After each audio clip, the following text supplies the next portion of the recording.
Winter special मैं लेकर आई हूँ बेबी गर्ल्स के लिए वुलन फ्रॉक के डिज़ाइन। सो फ्रेंड्स, वीडियो को फुल वॉच करिएगा। बहुत सारी यूनिक डिज़ाइन मिलेंगे, डिफरेंट टाइप्स के फ्रॉक आपको इस वीडियो में मिलेंगे। अगर आपको बुनाई आती है तो ये सारे डिज़ाइन बहुत ही आसानी से आप घर में बना सकते हैं। अगर बुनाई नहीं आती, आप चाहें तो आपके आसपास जो लोग बुनाई वगैरह करती हैं उनसे भी आप ये डिज़ाइन दिखा के बनवा सकती हैं। आप मार्केट से ऊन ले लीजिए, आप डिसाइड कर लीजिए आपको कौन सा फ़्रॉक इसमें से पसंद आ रहा है। जो भी फ़्रॉक के डिज़ाइन आपको पसंद आ रहा है, आप उसका स्क्रीनशॉट लेकर और वैसा कलर या फिर जो भी कलर आपको पसंद है आप ले सकती हैं। और ऊन लेकर आप किसी को ये डिज़ाइन दिखाकर बनवा लें, या फिर अगर आता है बिनाई आपको तो आप खुद से भी ऐसा फ्रॉक बुन सकती हैं।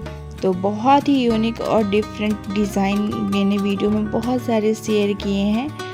तो उम्मीद करती हूँ आपको बहुत सारे डिज़ाइन अपने बेबी गर्ल के लिए पसंद आए होंगे। तो इसी बात पे फ्रेंड्स, वीडियो को कर दीजिएगा लाइक और अपने फैमिली फ्रेंड, खास करके उस फ्रेंड को ज़रूर शेयर करिएगा जिनको बुनाई आती है। तो आप मेरे चैनल पर नए आए हैं तो चैनल को सब्सक्राइब कर लीजिए, क्योंकि मैं इसी तरीके के डिज़ाइन आइडियाज़ शेयर करती रहती हूँ।